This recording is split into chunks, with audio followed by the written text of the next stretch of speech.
नमस्कार, मैं हूं माधुरी। वन इंडिया न्यूज में आप सभी का स्वागत है।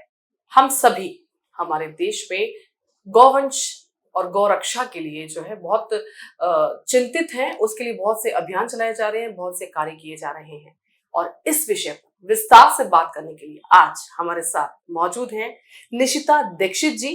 थोड़ा उनका परिचय दे दूं, हालांकि वो परिचय के बिल्कुल मोहताज नहीं है। आपका बहुत बहुत स्वागत है निशिता जी।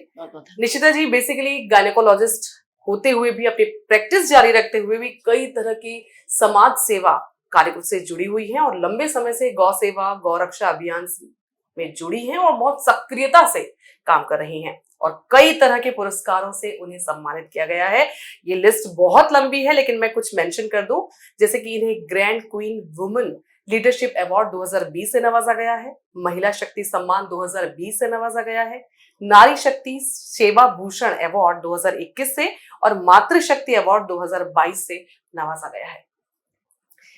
निशिता जी, सबसे पहले आज की चर्चा की शुरुआत में सुप्रीम कोर्ट की उस टिप्पणी से करना चाहूंगी जिसमें सुप्रीम कोर्ट ने कहा कि तिरुमला तिरुपति देवस्थानम के प्रसाद के लिए जो प्रसाद बनता है उसमें जो घी इस्तेमाल होता है वो वहीं की गायों से बना हो, ऐसी एक पीआईएल दाखिल की गई थी जिस पर सुप्रीम कोर्ट ने कहा कि गाय तो गाय है, ईश्वर के लिए सभी जीव बराबर है। तो इस टिप्पणी पर आपका क्या कहना है? हालांकि टिप्पणी पूरी नहीं है, तो पूरी बात क्या है? माधुरी जी, सबसे पहले तो इस चर्चा में मुझे आमंत्रित करने के लिए बहुत बहुत धन्यवाद। आपने जो अभी बात उठाई कि सुप्रीम कोर्ट ने इस तरह की एक टिप्पणी की है याचिका पर, जितना मुझे इस बारे में मालूम है, ये याचिका दायर की गई उस उद्देश्य को लेकर कि जो हमारे मंदिरों में भगवान को तिरुमला तिरुपति देवस्थानम में जो भगवान वेंकटेश बालाजी को भोग लगने का एक मुद्दा उठा था कि उसमें जो गाय का घी इस्तेमाल हो रहा था उसमें कई तरह के मिलावटी बीफ फैट, लार्ड, पॉर्क, काफी कुछ उसमें कंटेमिनेशन मिला था। तो दर्शनार्थियों ने, जो भगवान के श्रद्धालु हैं, मैं खुद भगवान वेंकटेश को, और हम सब भारत में कौन ऐसा होगा जो भगवान वेंकटेश बालाजी में आस्था नहीं रखता होगा। तो जब ये मुद्दा काफी बड़ा हुआ तो हम जैसे श्रद्धालुओं में से ही एक हमारे गौभक्त ने ये पीआईएल दाखिल करी कि तिरुमला तिरुपति देवस्थानम को ये आदेश दिया जाए, क्योंकि उनके पास काफी अच्छा इंफ्रास्ट्रक्चर है जी, है ना, काफी बड़ा ट्रस्ट, काफी पुराना वो देवस्थान है, प्राचीन है, और वहां पे ऑलरेडी कई सारी गाय वो संरक्षित करते हैं, गौ माता जिन्हें हम कहते हैं।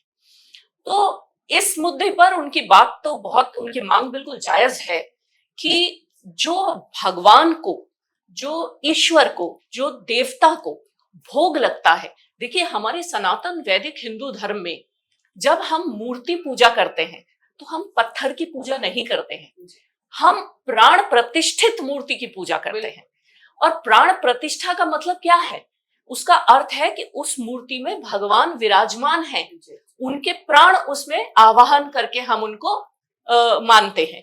तो प्रतिदिन भगवान का स्नान, उनको भोग लगाना, उनके जितनी, जैसा एक बच्चे की या हमारे मनुष्यों की जैसी दिनचर्या होती है उस तरीके से ही भगवान की भी दिनचर्या का पालन किया जाता है।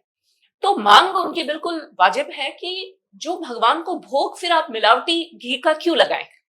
जिस घी को हम ही बर्दाश्त नहीं कर सकते, हम ही हिंदू उसको नहीं उपयोग लेना चाहते, तो हमारे देवता जिनकी प्राण प्रतिष्ठित मूर्ति, वहां पे प्राचीन मूर्ति कब से पूजित हो रही है, अब जब ये मुद्दा सामने आ गया है तो जीती हुई मक्खी तो नहीं निकली जा सकती। मांग उनकी वाजिब है, ठीक है। इसमें लेकिन कोर्ट ने जो बात उठाई थी वो ये थी कि आप हाई कोर्ट के माध्यम से हम तक आइए, लेकिन दुर्भाग्यवश इस बात को उतना तवज्जो नहीं दी जा रही है, इस बात को उतना हाईलाइट ना करके केवल कोर्ट की उस टिप्पणी पे सब ध्यान आकर्षित किया जा रहा है कि काऊ इज अ काऊ। अब माननीय जजों की जो बेंच है, उन्होंने किस परिप्रेक्ष्य में और क्या सोचते हुए ये टिप्पणी की, ये तो मैं और ज्यादा गहराई में जब इसको पढ़ूंगी, इस ऑर्डर को हम लोग स्टडी करेंगे, तब मैं आपको इस मुद्दे पे और जानकारी दे पाऊंगी। अगर मैं अपनी व्यक्तिगत राय इस विषय पे रखूं कि हम जो भारत है, हमारा जो सनातन वैदिक सिविलाइजेशन है, आप देखिए कि भारत भूमि केवल एक, जिसे कहते हैं लैंड मास नहीं है, ठीक है। ये एक पूरी सभ्यता की उद्गम स्थली है, एक पूरा सिविलाइजेशन यहां से उदय हुआ है, जिसको हम सनातन वैदिक हिंदू सिविलाइजेशन बोलते हैं। और एक समय ऐसा था कि सारे विश्व में यही धर्म व्याप्त था। कोने कोने में आज भी आप कहीं भी मलेशिया, इंडोनेशिया, कहीं भी खुदाई कर लीजिए, आप कहीं ना कहीं साक्ष्य मिलते हैं, मूर्तियां मिलती हैं, भगवान के शिवलिंग मिलते हैं, अंश मिलते हैं। तो ये तो एक वैश्विक सत्य है कि सनातन वैदिक हिंदू धर्म सबसे प्राचीन धर्म इस संसार का है। तो जो वैदिक सभ्यता, यानी हमारे वेदों में जिन गायों का वर्णन है गौ माता का, वो वेद लक्षणा गौ माता, आप सोचिए आज भी भारत भूमि पर वो प्राचीन वेद लक्षणा गौ माता हमारे बीच में है। इतने हजारों लाखों वर्षों के बाद भी हमारे ऋषि मुनि, हमारे किसान, हमारे देश के भाई बहन जो गौपालक हैं, वो आज भी उस ब्रीड की प्योरिटी को मेंटेन किए हुए हैं, और जिसको हम स्वदेशी गौवंश के नाम से जानते हैं। तो हमारी सभ्यता में शुरू से ही उसी रूप में गाय की पूजा हुई है, और उसी गाय के दूध का अभिषेक हम महादेव भगवान शिव पे करते हैं। उसी प्योर दूध का भोग लगता है। भगवान कृष्ण ने भी जिन गायों का पालन किया था, आज भी वो कपिला गाय आप वृंदावन मथुरा में देख लीजिए, जो भी स्वदेशी गौवंश है वो कहीं ना कहीं वैदिक गौमाता ही है। तो आज ये कहना कि हर गाय है, ऐसा नहीं है। बीच में भारत में एक ऐसा समय आया कि दूध क्रांति के समय विदेशी ब्रीड भारत में इंट्रोड्यूस की गई, आप समझिए। तो वो विदेशी गाय हमारी गौमाता नहीं है। अनफॉर्चुनेटली बहुत लोगों को इस बारे में क्लैरिटी नहीं है। जी, मैं यहाँ ये भी जानना चाहूंगी कि स्वदेशी और विदेशी गाय क्या बड़ा एग्जैक्टली। तो यहाँ ये जानना आवश्यक है कि स्वदेशी ब्रीड क्या है और विदेशी ब्रीड क्या है। जैसा मैंने आपको वेदों का उल्लेख किया, सिविलाइजेशन के स्टार्टिंग से आज तक जो गौ माता हमारे लिए पूजनीय है वो वैदिक स्वदेशी ब्रीड है। स्वदेशी ब्रीड की 3 पहचान होती है मुख्य। बहुत सारे लक्षण हैं स्वदेशी वैदिक गौ माता जिनको हम बोलते हैं, उनके मुख्य लक्षण क्या है। देखिए कि एक तो उनके पीठ पर एक कुबड़ होता है जिसके अंदर एक नाड़ी होती है, जिसको सूर्य केतु नाड़ी बोला जाता है। वो सूर्य केतु नाड़ी सूर्य की किरणों को एब्जॉर्ब करती है, उसको अवशोषित करती है, और उसी से जो दूध, जब वो गौ माता दूध देती है, तो वो जो अवशोषित किरणें होती हैं वो उस दूध में विशेषता पैदा करती है।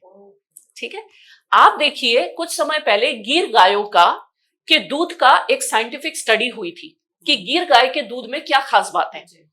उसमें साइंटिस्ट को गोल्ड पार्टिकल्स मिले थे, स्वर्ण के पार्टिकल। और यही कारण है कि हम जो अपनी स्वदेशी गायों के दूध को इतना पावरफुल और पौष्टिक क्यों बोलते हैं कि आपने सुना होगा सोना चांदी च्यवनप्राश। तो सोना चांदी हीरक, ये जो एलिमेंट्स होते हैं, ये अगर ये एक पर्टिकुलर मात्रा में हमारे शरीर में एक पर्टिकुलर तरीके से लिए जाएं तो वो हमारे लिए बहुत स्वास्थ्यवर्धक होते हैं। वो हमारी बॉडी में इम्यूनिटी पैदा करते हैं, रोगों से लड़ने की शक्ति पैदा करते हैं। तो गिर गाय के दूध में ये विशेषता पाई गई, और भी गायों के दूध में ऐसी विशेषता है। तो ये तो है सूर्य केतु नाड़ी की इंपॉर्टेंस, कि ये ऐसा दूध देने में हेल्प करता है गौमाता को जो हमारे लिए स्वास्थ्यवर्धक है। दूसरा क्या है, जो स्वदेशी गौवंश होता है वो गायों के गौ माता के सींग मुड़े हुए होते हैं, श्रृंग जिसको हम कहते हैं। आप जैसे सावन का महीना चल रहा है, आप भी अभिषेक करती होंगी तो श्रृंगी के माध्यम से दूध की धारा। तो श्रृंग क्या है, श्रृंगी यानी श्रृंग यानी सींग संस्कृत में। तो वो मुड़े हुए सींग वो स्वदेशी गौमाता की पहचान है। तीसरी बात क्या है, ये मोटे मोटे लक्षण वो है जो एक बच्चा भी पहचान सकता है, इसलिए मैं यहाँ पर अब बताना चाह रही हूँ।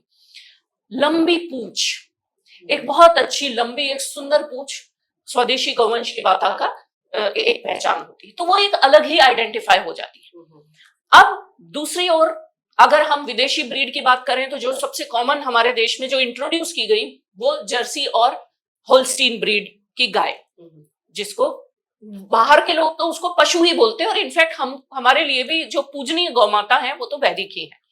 अब और जब मुद्दा आपने अगर इसमें जानने का आपने इच्छा व्यक्त की है तो मैं आपके चैनल के माध्यम से ये और जानकारी शेयर करना चाहूंगी कि क्यों मैं एक डॉक्टर होने के बावजूद, एक एलोपैथी ट्रेंड चिकित्सक होने के बावजूद क्यों स्वदेशी गौवंश के लिए इतना प्रेम रखती हूँ, इतना सेंटिमेंट रखती हूँ। देखिए, धार्मिक और भावनात्मक जुड़ाव एक अलग बात है, लेकिन अगर हम वैज्ञानिक दृष्टिकोण से बात करें तो स्वदेशी गौवंश का जो दूध होता है उसको वैज्ञानिकों ने A2 टाइप दूध की संज्ञा दी है, और विदेशी गौवंश के दूध की A1 टाइप मिल्क इसको माना गया है। बहुत लंबी एक कैटेगराइजेशन है, मैं शॉर्ट में आपको बताऊंगी, आपने जब इसके डिफरेंस पूछे इसलिए।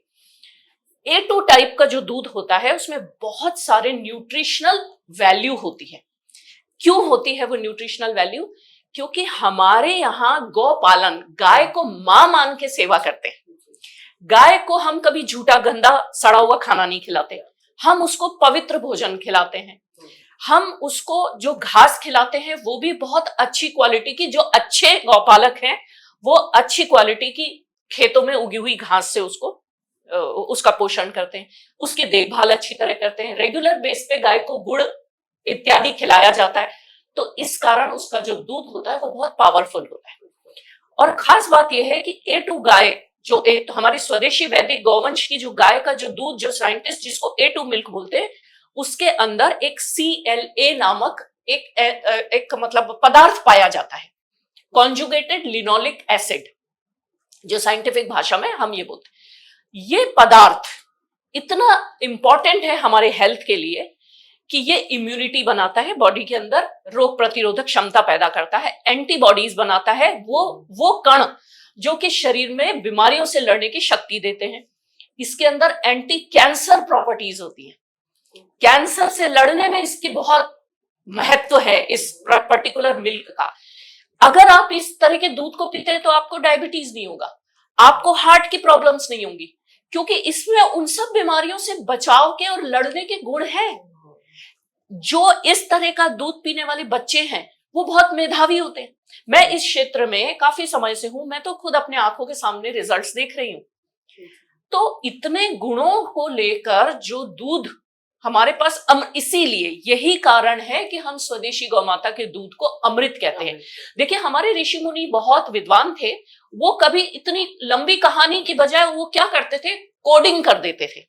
आज जो हम कोडिंग मानते हैं ना, तो उन्होंने ऋग्वेद, जो सबसे हमारे बहुत महत्वपूर्ण हमारा ग्रंथ है वेद, ऋग्वेद का 9वां मंडल तो पूरा एक मान के चलो, मतलब कई सारे उसमें मंडल है, इसमें गौ माता के ऊपर तो पूरा डेडिकेटेड मंडल ऋग्वेद में है।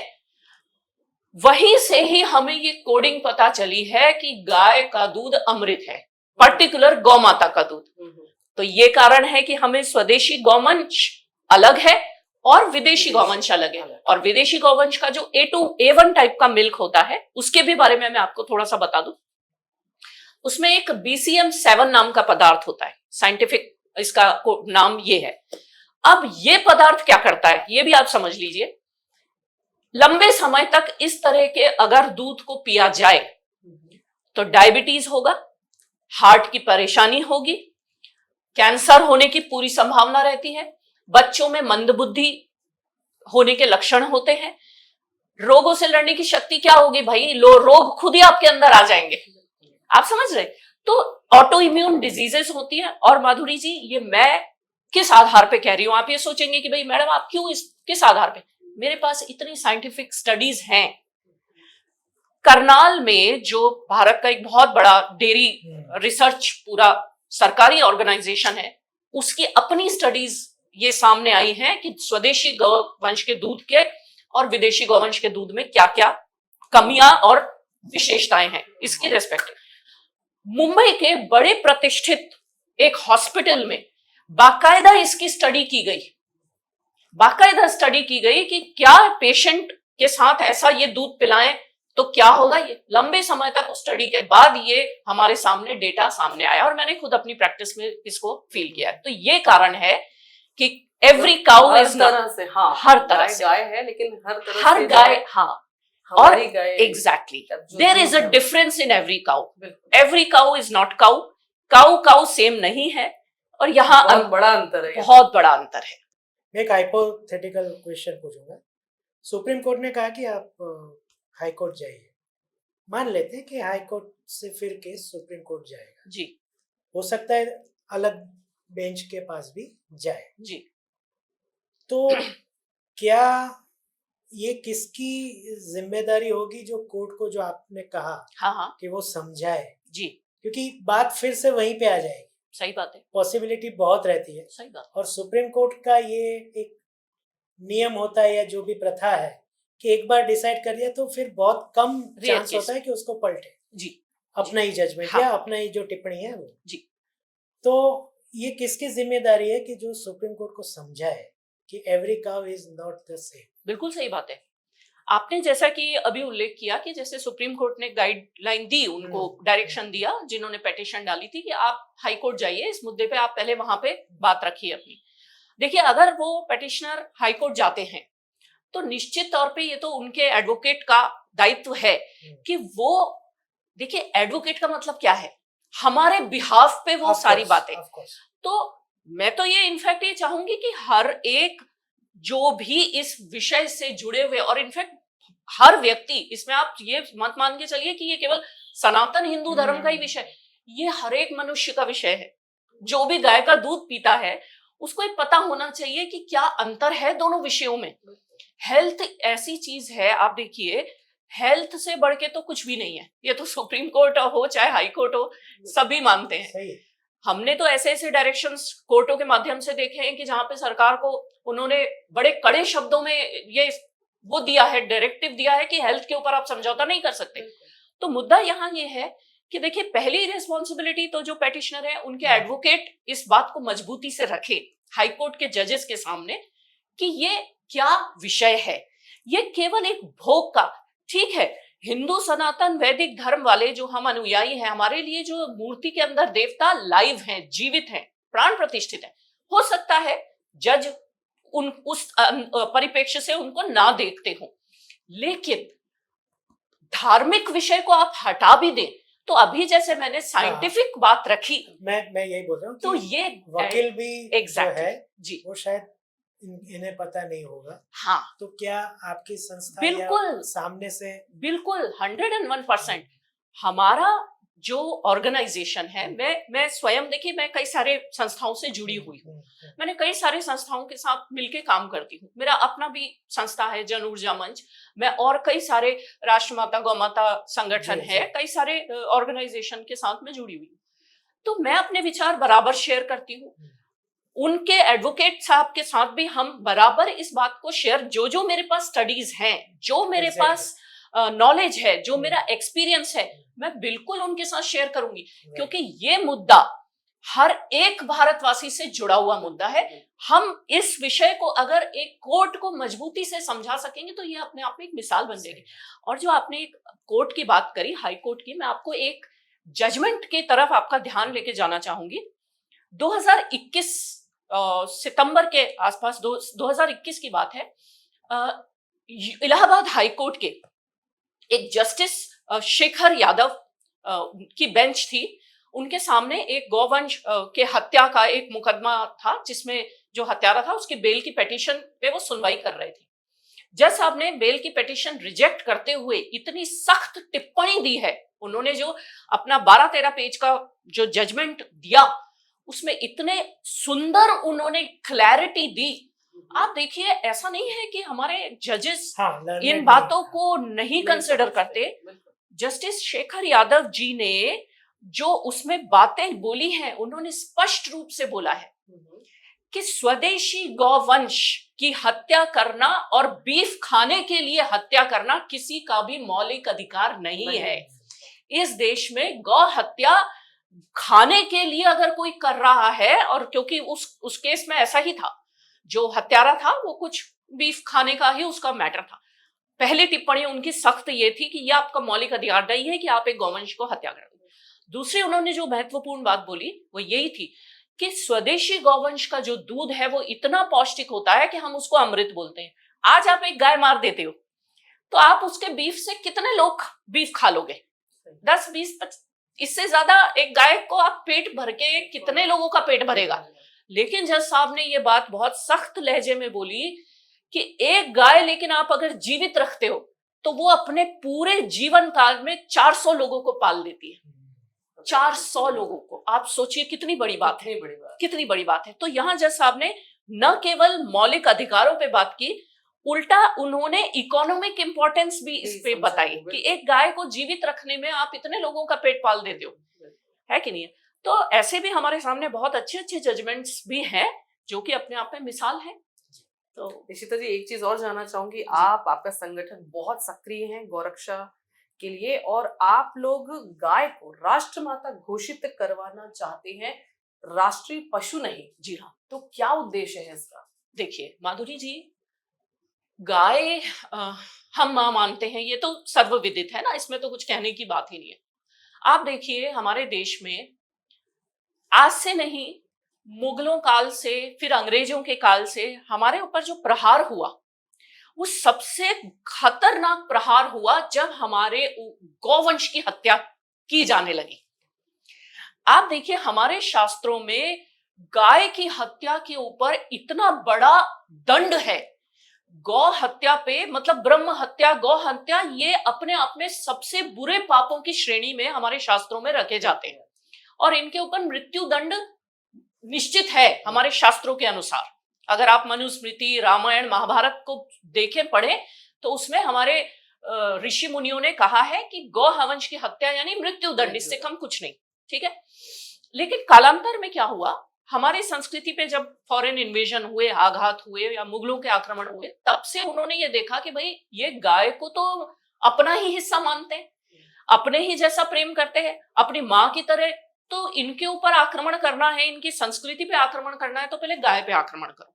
तो वहां से गौहत्या धीरे धीरे इस तरीके से आने लगी। अंग्रेजों ने क्या करा, चर्बी, गौ वंश की चर्बी वाले कारतूस इंट्रोड्यूस करे, जिसके ऊपर मंगल पांडे ने 1857 की क्रांति कर दी कि हम गाय की चर्बी का कारतूस, हम ठीक है गुलाम बन गए, लेकिन हम अपने माँ की चर्बी का वो नहीं। तो ये आजादी के बाद क्या हुआ, हमें उम्मीद थी कि ये पूर्ण तरह बैन हो जाएगा, ये मुद्दा पूरी तरह से खत्म हो जाएगा गौ हत्या, लेकिन नहीं हो पाया। आजादी के बाद हम देश आजाद हो गया, लेकिन फिर भी गौ हत्या जारी रही। स्वामी करपात्री जी महाराज जैसे बड़े बड़े विद्वान संतों ने इसके ऊपर आंदोलन किए। वर्तमान में भी शंकराचार्य गुरु जो हमारे हैं, वो लोग इसके ऊपर बड़े आंदोलन कर रहे हैं। तो देखिए ये विषय क्या है, ये आज का नहीं है, ये विषय बहुत पुराना है। और जब वेद ही हमारी गाय को माता कहते हैं, तो हम कौन होते हैं कि उसको पशु कह दे। पहली बात तो ये सिविलाइजेशनल इंपॉर्टेंस मैं आपको बता रही हूँ। दूसरी बात क्या है, हमारे मैं जिन ऑर्गेनाइजेशंस के साथ काम करती हूँ, हम कई धर्मगुरुओं से मिलते हैं, उनकी ओपिनियन लेते हैं, हमारे साथ कई एडवोकेट्स जुड़े हुए हैं, उनकी ओपिनियन हमको मिलती है। अभी इस विषय पर हमारी कुछ समय पहले एक मंडल, हमारा एक प्रतिनिधि मंडल स्वामी परम पूज्य शंकराचार्य श्री अभिभुक्तेश्वरानंद सरस्वती जी महाराज से मिला और उनसे हमने ये बात कही कि गौ माता, राष्ट्र माता के पीछे क्या, तब उन्होंने एक बहुत ही विशेष बात बताई जिसको हमें लगा कि ये बहुत तार्किक बात है कि अगर गाय को, स्वदेशी वैदिक गौवंश को राष्ट्र माता का दर्जा मिलता है, तो गाय के, गौ माता के पास बहुत सारे कानूनी अधिकार मिल जाएंगे। आज आप देखिए कि भारत का राष्ट्रीय पशु टाइगर है, तो टाइगर के पास कानूनी अधिकार क्या है, आप टाइगर को मार नहीं सकते, आप खुलेआम टाइगर की चमड़ी निकाल के उसका ट्रेडिंग नहीं कर सकते, है कि नहीं है। मोर राष्ट्रीय पशु है, तो मोर के पास कानूनी अधिकार क्या है कि आप मोर की हत्या नहीं कर सकते, मोर घर में लाके उसको पाल के और उसके साथ खेल के और रील नहीं बना सकते, ये बहुत सारे उसके राइट्स हैं। तो जैसे ही अब चूंकि टाइगर ऑलरेडी हमारा नेशनल एनिमल है, तो नेशनल एनिमल घोषित करने में कोई, पहली बात तो कोई हर्ज तो नहीं है, लेकिन फिर भी अगर हम गाय को माता का दर्जा देते हैं, तो पहली बात तो हमारा पूरा सिविलाइजेशनल डिफेक्ट, जो कई सालों में जो सिविलाइजेशनल डिफेक्ट हमारे अंदर आ गया, वो धुल जाएगा। देश की माता बन जाएगी, सबके लिए पूजनीय हो जाएगी, सारे धर्म उसको, उस चीज को एक्सेप्ट कर पाएंगे क्योंकि संविधान उसकी इजाजत दे देगा, और गाय के कानूनी अधिकार बहुत स्ट्रांग हो जाएंगे। जिस तरीके से आज कुछ स्टेट्स में तो बिल्कुल कोई गौरक्षा के नाम पे कुछ है ही नहीं, कोई कानून नहीं है, खुलेआम गौ हत्या हो जाती है, तो वहां भी गौ माता को इतना बड़ा एक प्रोटेक्शन मिल जाएगा कि वो संरक्षित हो पाएगी। जी, मेरा यही सवाल था कि आप सरकार से भी क्या चाहते हैं। यही चाहते हैं, क्योंकि जैसे गुजरात की अगर मैं बात करूं, तो गुजरात में तो बहुत सख्त कानून है गौवंश को लेकर यहाँ, और देखा जाए तो बहुत 7 कड़क साल कानून है, 7 साल की सजा है। उन जी निषेध है और मारने पर 7 साल की जो है सजा भी है, इसका जी प्रावधान है।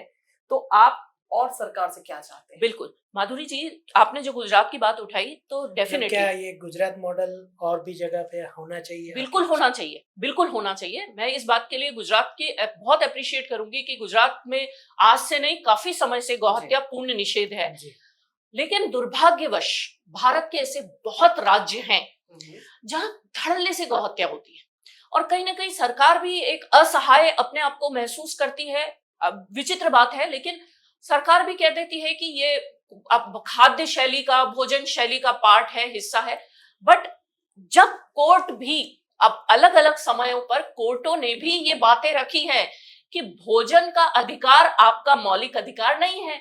कल को माधुरी जी, आज कोई कह रहा है कि मैं तो गाय को खाऊंगा क्योंकि ये मेरा मौलिक अधिकार, कल को वो कह देगा मैं तो आपको भी खाऊंगा। मौलिक अधिकार आप समझिए, ये मेरा ह्यूमन मीट खाना मेरा मौलिक अधिकार। तो मौलिक अधिकार की परिभाषा हो सकता। अपने ऊपर इंडिविजुअल डेफिनेशन नहीं नहीं है। हो सकता। जो आपने कायदा बना दिया उसके अनुसार आपको चलना पड़ेगा, बाकी चीजें गैर कायदे में कहलाएंगी, गैर कानूनी हो जाएंगी।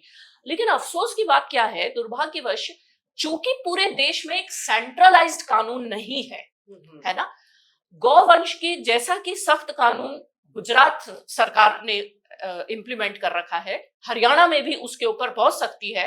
गौवंश के लिए हरियाणा भी बहुत माना जाता है गौपालन के लिए, लेकिन नहीं है बहुत सी नॉर्थ ईस्ट की कई सारी स्टेट्स में नहीं है।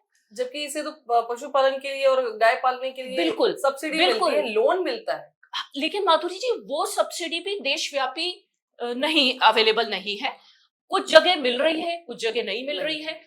कुछ जगह किसानों को ये ज्ञान ही नहीं है कि हमको उस कैसे अप्रोच करना है। हमको गौपालन के लिए, आपको मैं कुछ कुछ तथ्य आपके साथ शेयर करना चाहूंगी। देश में जो लाइव स्टॉक, जो गौवंश हो गया, गौवंश में आप ये देखिए, गौवंश जब हम बोलते हैं तो उसमें गाय, बैल और बछड़ा तीनों माना जाएगा, है ना। गाय का पूरा परिवार, वंश वंश इसीलिए हम उसको मानते हैं। तो बछड़ा भी संरक्षित होना चाहिए, बैल भी संरक्षित होना चाहिए। बैल तो अभी तक हम पूरा खेती में हर किसान आज भी छोटे किसान बैल से ही खेती करते हैं, है ना। तो जो लाइव स्टॉक, अब इसके अंदर अगर हम थोड़ा गवर्नमेंट के नजरिए से अगर डेफिनेशन को देखें तो लाइव स्टॉक की जो डेफिनेशन, उसमें वो क्या होता है, भैंस भी आ जाती है, बफेलो, कैट, ये कई सारे इसमें इन्वॉल्व हो जाते हैं। आप ताज्जुब करेंगे, 88% लाइव स्टॉक देश का कौन पाल रहा है? छोटे किसान। 88%, कितनी बड़ी तादाद में जो गांव वंश और जो खेती के उपयोगी पशु हैं, उनकी सेवा, उनकी रक्षा तो छोटा किसान कर रहा है।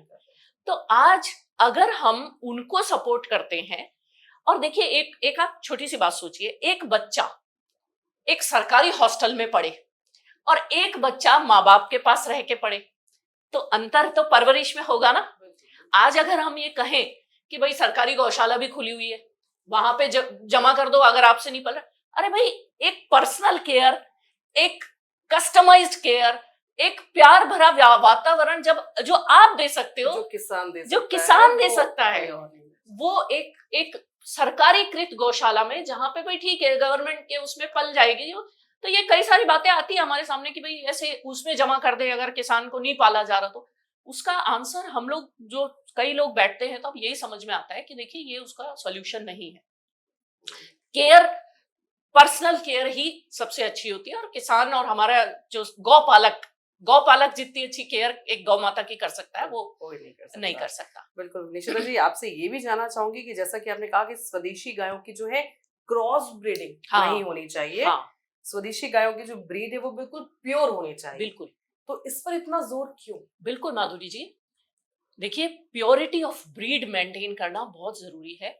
अभी देखिए कुछ जगहों पर, कुछ सरकारी योजनाओं में भी ऐसा हुआ कि आर्टिफिशियल इंसेमिनेशन और जो कहते हैं ना कृत्रिम तरीके से गर्भाधान वगैरह। देखिए क्या है, हम लोग जब बात करते हैं तो हमारे पास बहुत सारी ओपिनियंस आती है, इकोनॉमिस्ट्स की भी ओपिनियन आती है, जो कि इंटरनेशनल स्टडी करके हमें बातें बताते हैं। अब जैसे देखिए, आप विदेशों में जो बीफ की मांग बढ़ रही है, भारत का एक बहुत बड़ा हिस्सा बीफ एक्सपोर्ट पे जा रहा है। ठीक है, आप भी देख रहे होंगे कि निरंतर हमारा बीफ एक्सपोर्ट बढ़ता जा रहा है।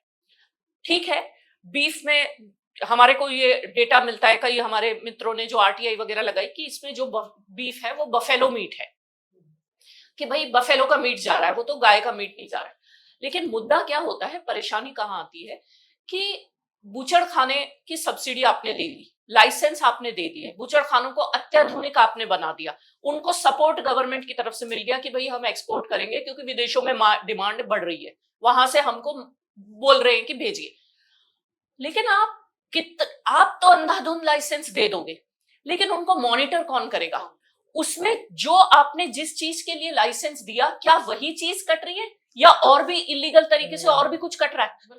मैं आपको कुछ बातें और थोड़ा सा ध्यान इसलिए आकृष्ट करना चाहूंगी कि आज से 10 साल पहले भारत में लाइसेंस्ड बूचड़ खानों की संख्या लगभग 1600 के लगभग थी।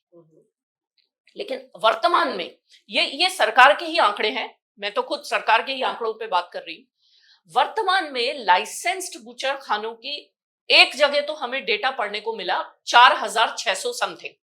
ठीक है, और जो कि एफएसएसएआई जो सरकारी बॉडी है, एपीडा जो सरकारी बॉडी है, ये सब उसको एंश्योर करती है कि फलाना लाइसेंस दे दिया जाए।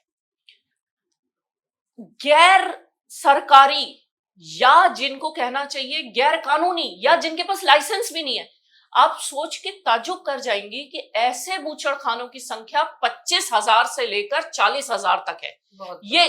ये ऐसे आंकड़े हैं जो अपुष्ट हैं, लेकिन ये हैं 40,000 तक। किसी ने हमको ये संख्या दी, आधे हो तो भी बहुत है, तो भी बहुत है। बड़ा आंकड़ा है। भारत, आप देखिए भारत के साथ इस समय कितना बड़ा विरोधाभास चल रहा है। एज अ सिविलाइजेशन ये हम ऐसे एक विरोधाभासी संस्कृति में जी रहे हैं जिसके ऊपर अब क्लैरिटी होना बहुत जरूरी है। हम विश्वगुरु बोलते हैं अपने आप को। हमारे प्रधानमंत्री भी जब भी भारत से बाहर जाते हैं उनका स्वागत इसीलिए होता है क्योंकि वो विश्वगुरु संस्कृति के प्रधानमंत्री हैं। ठीक है ना। आज भारत मिल्क प्रोडक्शन में नंबर 1 है विश्व में।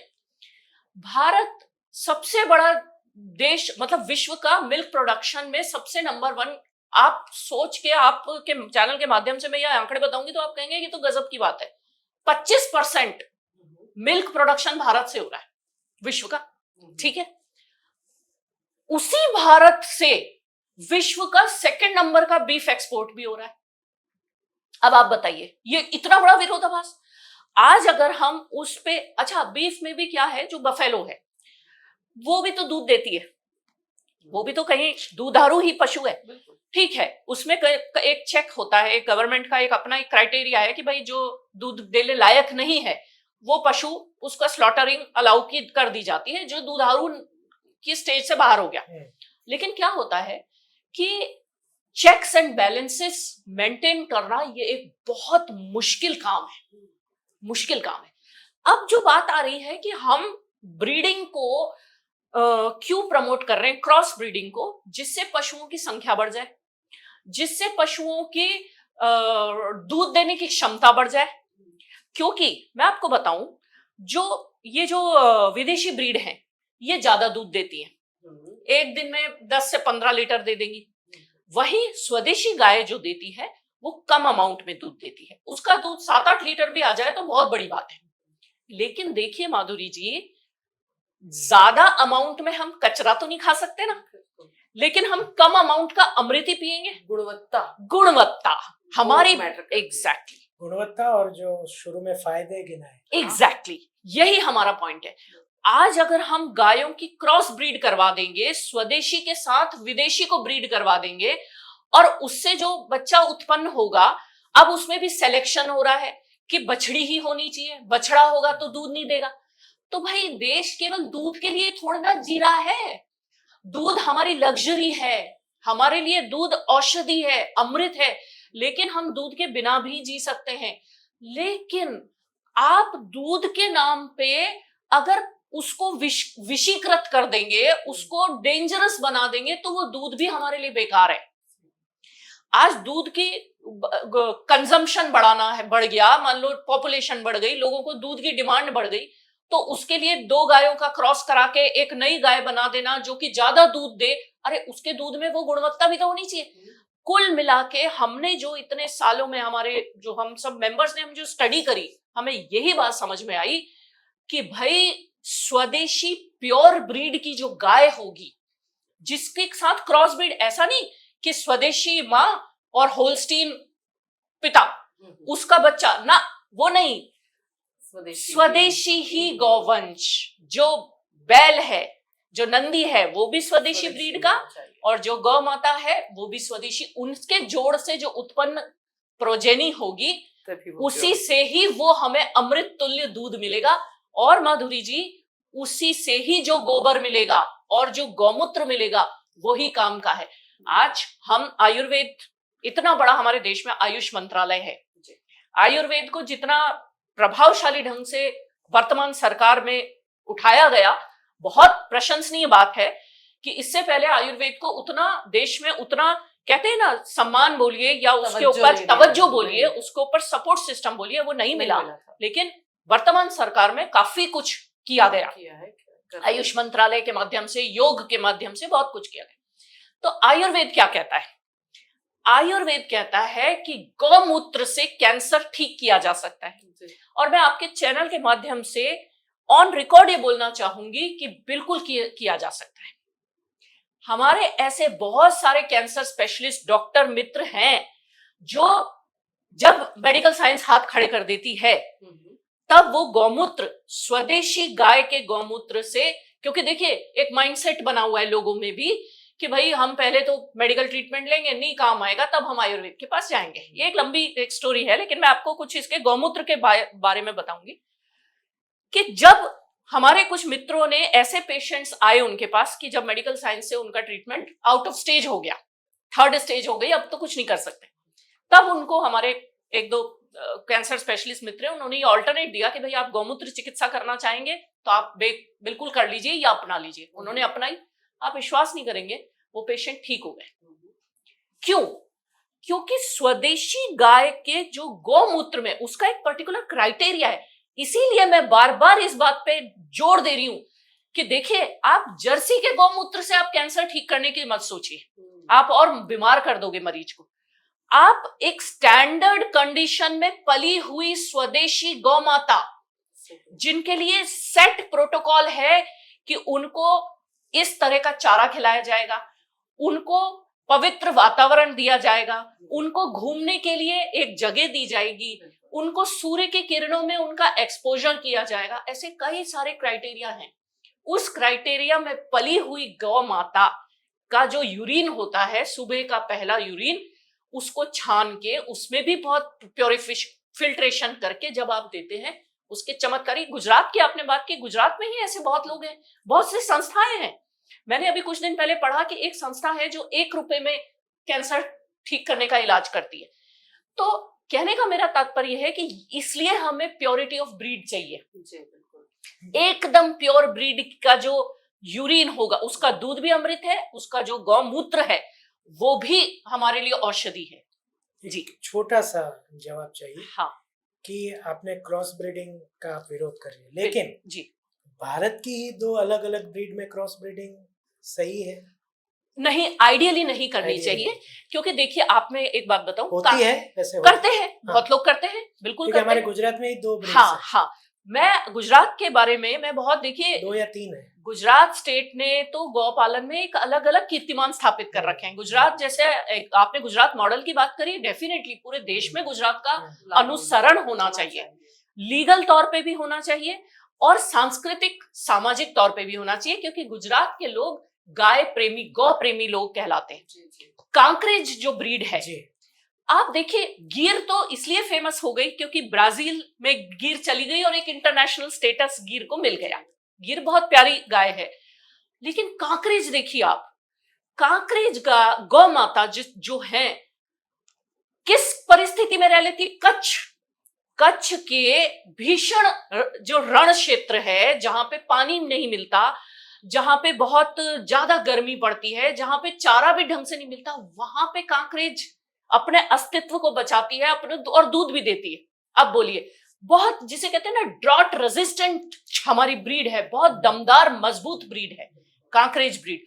अब ऐसी गौ माता का जो दूध होगा वो कितना पौष्टिक होगा, आप इस बात से अंदाजा लगाइए।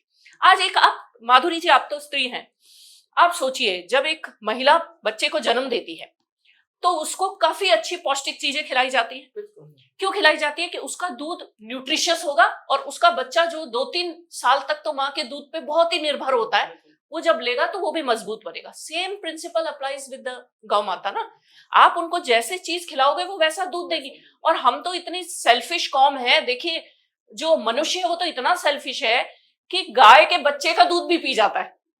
तो गौ माता का दूध तो इतना पौष्टिक होना चाहिए, हमारे अपने स्वार्थ के लिए ही सही, हम उसको इतना केयर करें, इतना खिलाएं कि हमें वो अच्छी चीज पीने को मिले। तो ये कारण है कि हम प्योरिटी ऑफ ब्रीड के ऊपर बहुत बहुत ध्यान दे रहे हैं। हाल फिलहाल इन दिनों में अमेरिका ने भारत से ब्लड मील वाला दूध इंट्रोड्यूस करने कहा है। आखिर क्या चीज है ये और इनका क्या उद्देश्य है? माधुरी जी, देखिए क्या है, बात ये है कि भारत बहुत सालों से अंतरराष्ट्रीय षड्यंत्रों में, कहते हैं, घिरा हुआ है और उसका शिकार बनता रहता है बीच बीच में।